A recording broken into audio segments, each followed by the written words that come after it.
All right, let's take a closer look at the oxygen molecule. If you were to look at your periodic table of elements that's hanging up in your living room, you're going to see oxygen has an atomic number of 8. And that is because, bingo, we have 8 electrons, 6 in the valent shell or the outside shell, and then 2 on the inner shell. And if you look, you'll see these 2 lonely little electrons who are single and ready to mingle. And that makes it very attracted to electrons. And that makes it the perfect final receptor for the electrons in the electron transport chain, or the ETC, as the cool kids call it. So as we pump this electron through these 4 complexes on this chain, we're going to pump hydrogen across that membrane gradient, and we're going to keep moving down, and we release a proton and hydrogen. It works its way all the ways down until it finally meets oxygen. And then all of these hydrogen ions are going to get pumped through ATP synthase, and they're going against their gradient now, working their way back into the inner membrane, and we get 34 ATP from this because we got 2 in the Krebs cycle. Don't forget that. And so if we focus in on this oxygen here, it's not just one oxygen molecule, but it's actually a diatomic atom, which means 2 oxygen molecules are waiting at the end of that electron transport chain. And so that means to make both of these happy, we need to actually release 4 electrons from the electron transport chain to complete the set.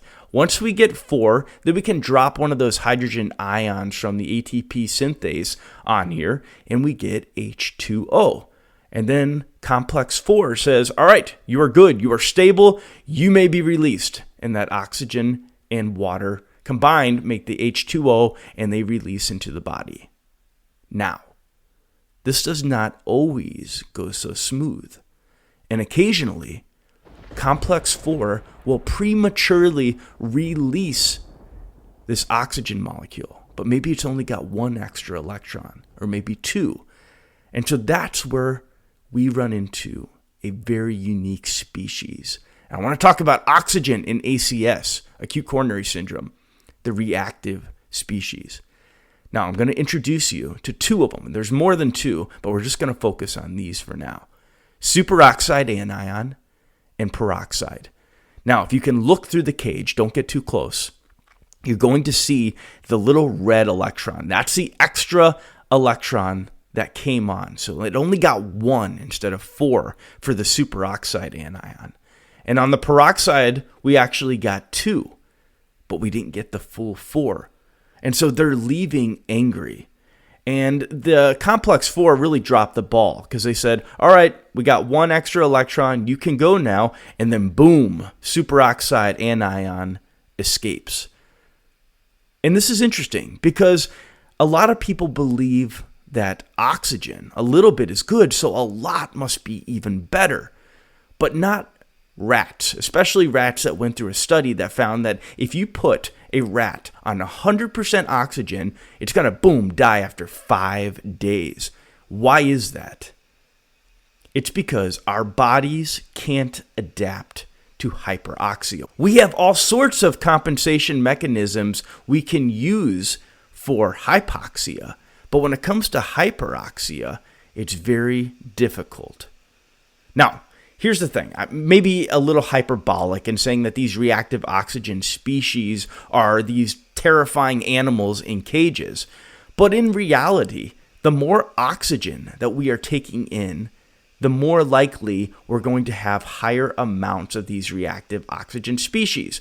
And part of our everyday metabolic process is going to make at least some of these, but we have antioxidants that will weigh it out and will destroy these and will create something called apoptosis or programmed cell death to get rid of these.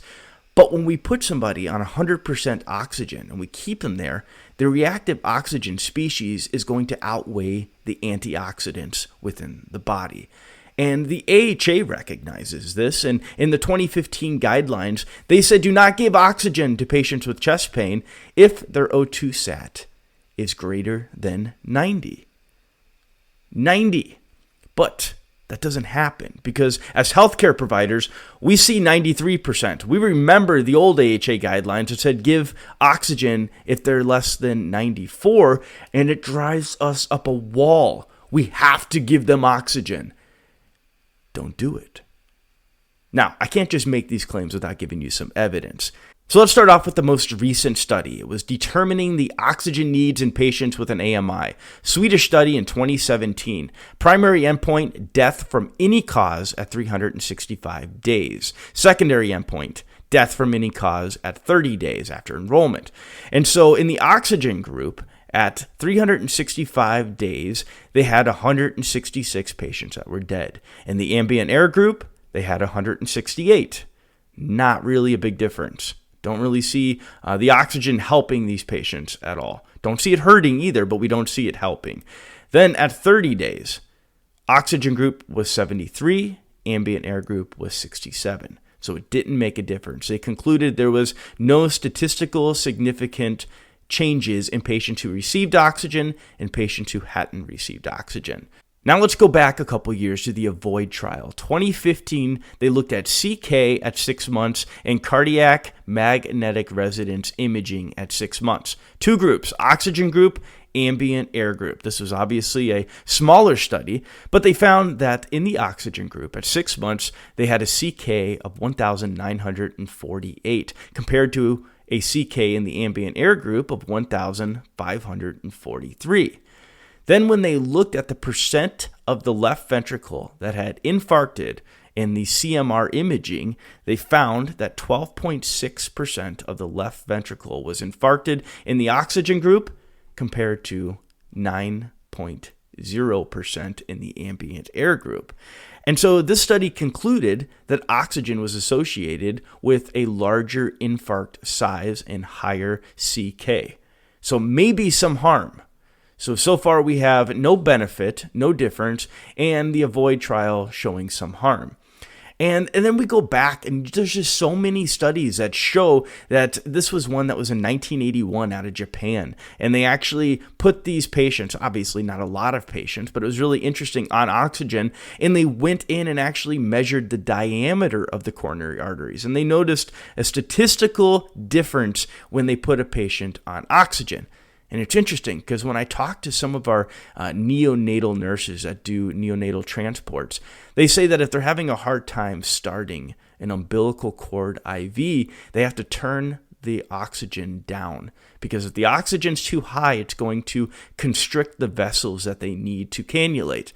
And I thought, wow, that is so interesting that they can actually see a difference with that. So when you're thinking about putting your chest pain patient who is above 90% on oxygen, remember, there's no evidence that it helps, and there's some evidence it hurts. So next time you see that 93%, just relax a little bit. Don't worry about that. Focus your cognitive bandwidth on other measures, and don't free the beast.